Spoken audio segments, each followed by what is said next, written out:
अंकित मिश्रा जी ने भगवान विष्णु के बारे में विस्तृत जानकारी देने का अनुरोध किया है।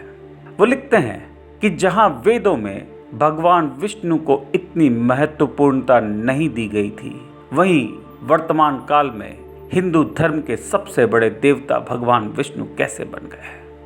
यह विषय बहुत महत्वपूर्ण है और यदि इसे आपने तरीके से समझ लिया तो ऐश्वर्यता प्राप्त करने के लिए ईश्वर बनने के मार्ग में यह एक मील का पत्थर साबित होगा। वेदों में सृष्टि की रचना करने वाले का नाम विश्वकर्मा है। एक ऐसा देव जो कलाकृतियां बनाता है, जो कारीगर है, और उसी की नाभि पर हिरण्यगर्भा नाम का एक सोने का अंडा था। इस सोने के अंडे से ही पूरे तत्वों और सृष्टि की रचना हुई। परंतु आहिस्ता आहिस्ता विश्वकर्मा एक विशेषण बन गया और विश्वकर्मा की जगह यह उपाधि भगवान विष्णु को दी गई। भगवान विष्णु की नाभि पर जो हिरण्यगर्भा नाम का अंडा बैठा था वो ब्रह्मा में परिवर्तित हो गया। एक तरफ जहां वेदों में भगवान विष्णु का जिक्र बहुत कम है, वहीं वेद व्यास जी ने विष्णु पुराण, गरुड़ पुराण, भागवत पुराण आदि में भगवान विष्णु का बहुत बड़ा जिक्र किया है। उन्होंने विष्णु को 3 स्वरूप में दिखाया है। विष्णु का एक स्वरूप है महाविष्णु। इस स्वरूप में सृष्टि का सारा तत्व विष्णु ही है। न सिर्फ इस ब्रह्मांड का परंतु सारे ब्रह्मांडों का सारा तत्व भगवान विष्णु है और इस रूप को महाविष्णु कहा गया है। भगवान विष्णु का दूसरा स्वरूप गर्भदक्षाय विष्णु है, जिसमें सारे तत्वों को अलग अलग धातु, अलग अलग पदार्थों में भिन्न प्रकार से जब गढ़ा गया तो इस गढ़ने की ताकत को गर्भदक्षाय विष्णु कहा गया। भगवान विष्णु का तीसरा स्वरूप क्षीरोदक्षाय विष्णु है और इस रूप में भगवान विष्णु सभी तत्वों के अंदर जाते हैं और उनके अंदर प्राण का संचार करते हैं। यानी विष्णु मैटर और एनर्जी दोनों ही है। विष्णु पुराण में विष्णु को काल भी कहा गया है। समय का प्रतीक भी विष्णु ही है। विष्णु को समझना आसान नहीं है और इस वजह से भगवान विष्णु को जब दूर से देखते हैं तो वो अन्य देवी देवताओं के जैसे ही प्रतीत होते हैं, परंतु जब आप समझने लगते हैं तब आपको पता लगता है कि भगवान विष्णु ही सब कुछ है। वही सृष्टि है, वही सृष्टि के अंदर का प्राण है। भगवान विष्णु शेषनाग पर विराजते हैं। शेषनाग को अनंत भी कहा गया है, जिसका कोई अंत नहीं है। यानी वो ऐसी शक्ति के ऊपर विराजते हैं जिसका अंत नहीं है। और ये वेदों से लेकर पुराणों तक की बात नहीं है। भगवान विष्णु वैश्विक है, ये सिर्फ हिंदू धर्म के नहीं है। मिश्र सभ्यता में एक देव है, उनका नाम है पिता, और वो विश्वकर्मा के जैसे ही हैं। उनकी पत्नी थी सेखमेत, और यदि आप नजदीकी से देखें तो सेखमेत और सरस्वती जी एक जैसी दिखाई देगी। इन दोनों के पुत्र हुए इमोपेत। इमोपेत की यदि आप कलाकृति या मूर्ति देखें तो आपको ये ब्रह्मा के 4 पुत्रों जैसा दिखाई देंगे, कम आयु के, सनक, सनंद, सनातन और सनत कुमार। और जो पशुपेश में हम भगवान विष्णु को अन्य देवताओं के साथ तुलनात्मक रूप से देखते हैं, वही पेशोपेश इन 4 ब्रह्म कुमार में भी थी। उन्होंने ब्रह्मा जी से सवाल किया कि जब सब एक ही है तो योग का मुख्य उद्देश्य क्या हो। आप वेदों से ही निकले हैं और वेद आपसे निकले हैं, परंतु क्या ये वेद पहले से है? ऐसे सवाल ब्रह्मा जी को भी विचलित कर गए और ब्रह्मा जी ने भगवान विष्णु की स्तुति की। और भगवान विष्णु का जो पहला अवतार था वो हंस के रूप में था। ऋग्वेद में आप पाएंगे कि जब विष्णु जी का वर्णन है वहां पर विष्णु जी को एक सहायक के रूप में दिखाया गया है। उन्होंने इंद्र को वृत्रा नाम के एक नाग को मारने में मदद की थी। कौन है ये वृत्रा? ये वृत्रा ऐसा दानव है जिसने सारा पानी रोक दिया था। मनोवैज्ञानिक तरीके से यदि देखें तो ये मानवता के इतिहास का वो पड़ाव था जब ज्ञान बहना रुक गया था। इंद्र नहीं हरा पा रहा था वृत्रा को, क्योंकि वृत्रा के पिता तसव्वर थे। तसव्वर का मतलब पिता होता है। मिश्र धर्म के पिता की तरह वो पिता थे और माना गया कि उन्होंने ही सृष्टि की रचना की थी। सारे देव वृत्रा की तरफ थे। सोम, सूर्य, अग्नि, ये जितने देव थे वो सब उसकी तरफ थे। जब भगवान विष्णु ने इंद्र की मदद की तब ये सारे देव इंद्र की तरफ आ गए। दधीची मुनि के हड्डियों से बनाकर एक वज्र का इस्तेमाल किया गया। यदि भगवान विष्णु सृष्टि के रचयिता हैं, स्वयं सृष्टि हैं, सृष्टि के अंदर क्या संचार है, प्राण है, तो उनको जानना बहुत जरूरी है। जो हंस का स्वरूप भगवान विष्णु ने लिया, इसका जिक्र हर सभ्यता में है। ज्यूस ने हंस का रूप लेकर नेमेसिस के साथ संभोग किया था और उनकी जो पुत्री पैदा हुई उसका नाम था हेलन। हेलन का मतलब सत्य होता है। ये सनातन धर्म की सत्यवती के जैसी एक देवी है। नल और दमयंती की कहानी में भी हंस का एक बहुत बड़ा योगदान है। बुद्ध की कहानी में भी हंस का बहुत बड़ा योगदान है। और वेदों में कहीं कहीं लिखा गया है कि वृत्रा को इंद्र ने नहीं, सरस्वती ने मारा था और सरस्वती भी हंस के ऊपर सवार होती है। तो क्या है ये हंस और किस प्रकार भगवान विष्णु ने ब्रह्म कुमारों का विरोधाभास दूर किया? हंस का मतलब होता है पराशर। हंस का मतलब होता है कोई ऐसी वस्तु जो सनातन काल से चली आ रही है। ये वेद पहली दफा नहीं लिखे गए थे। ये वेद सनातन काल से है। जब से मनुष्य की सृष्टि हुई तब से वेद है।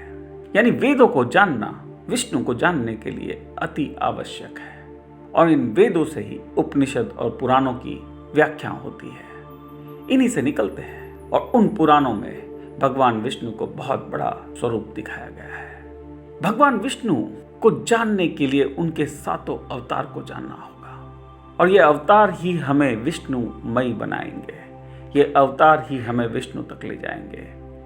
मिस्र सभ्यता में ओसाइरस और इसिस नाम की देवी हुई। यदि आप गहराई से देखें तो इसिस लक्ष्मी का स्वरूप है और ओसाइरस कई मायनों में भगवान विष्णु जैसे लगते हैं। सेठ ने ओसाइरस को एक डब्बे में बंद कर दिया और नदी में बहा दिया। कुछ कथाएं कहती है कि ओसाइरस के शरीर के 26 टुकड़े कर दिए गए। इसिस ने सारे टुकड़ों को फिर से जोड़ दिया और अपने जादू से ओसाइरस को एक बार के लिए जीवित कर दिया। जैसे ओसाइरस जीवित हुए, इसिस और ओसाइरस ने एक पुत्र का जन्म दिया जिसका नाम हॉरस है।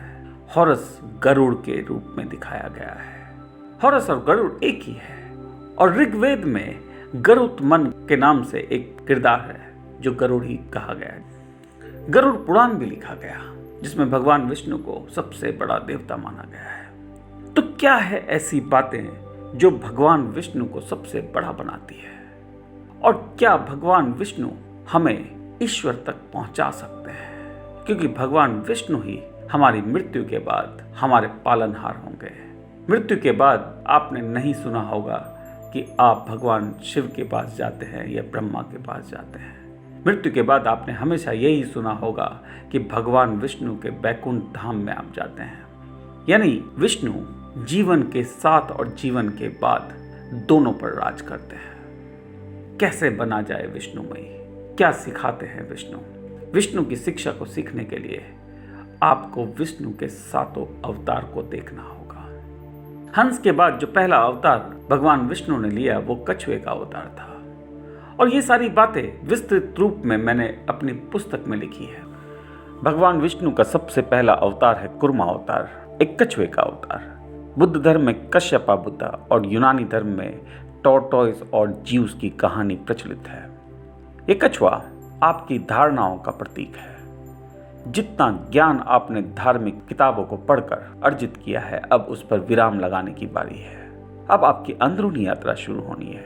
अब आपको बाहरी मदद नहीं मिलेगी।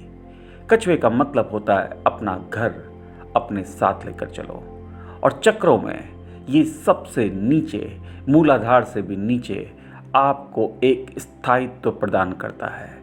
इसी कछुए के पीठ पर मंदरा पर्वत यानी आपके मन का उदर मन के अंदर का पर्वत रखा जाएगा और एक तरफ से देवता और दूसरी तरफ से दानव इसका समुद्र मंथन करेंगे। ये समुद्र मंथन आपके अंदर होना है।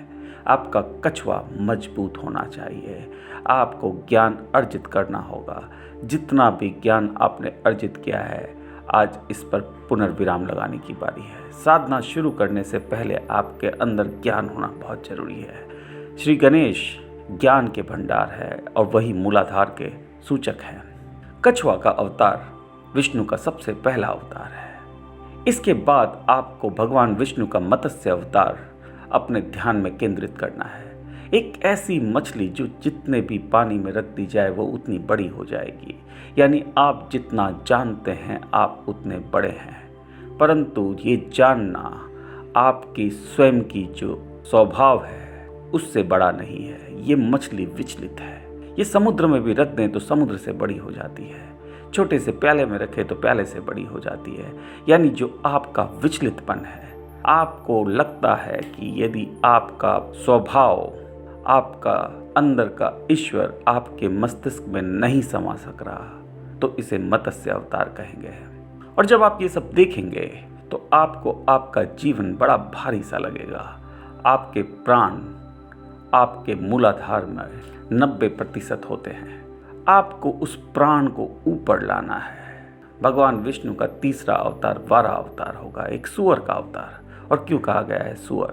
क्योंकि मूलाधार से मल और मूत्र निकलते हैं। आपको अपने अंदर शक्ति अर्जित करनी है और अपने प्राणों को पाताल लोक से ऊपर नाभि की ओर लाना है। इसे वारा अवतार कहते हैं। और नाभि से ऊपर भगवान विष्णु का नया अवतार होगा, उसका नाम होगा नरसिंह अवतार।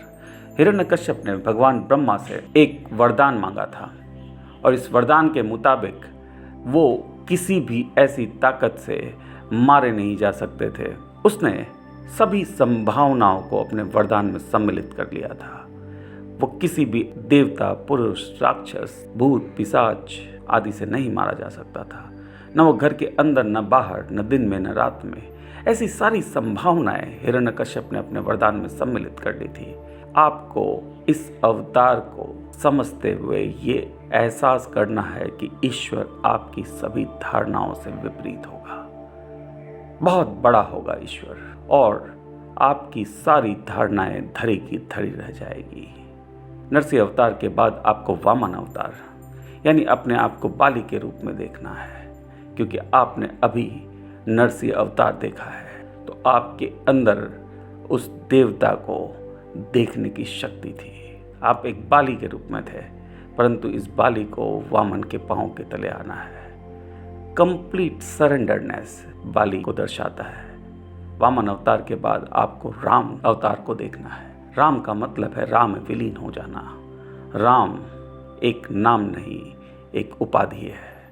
राम के अवतार के बाद आपको कृष्ण यानी अजना चक्र पर पहुंचना है और अजना चक्र के आगे आपको कुछ नहीं करना।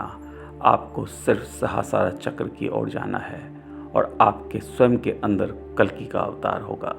विष्णु के ये सारे अवतार हमें उस शेष नाग वाली शक्ति के साथ विलीन करते हैं जिसका कोई अंत नहीं, जिसका कोई आरंभ नहीं।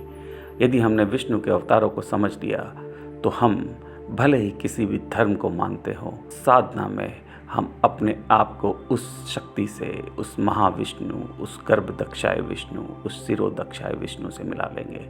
आज के लिए इतना ही। धन्यवाद।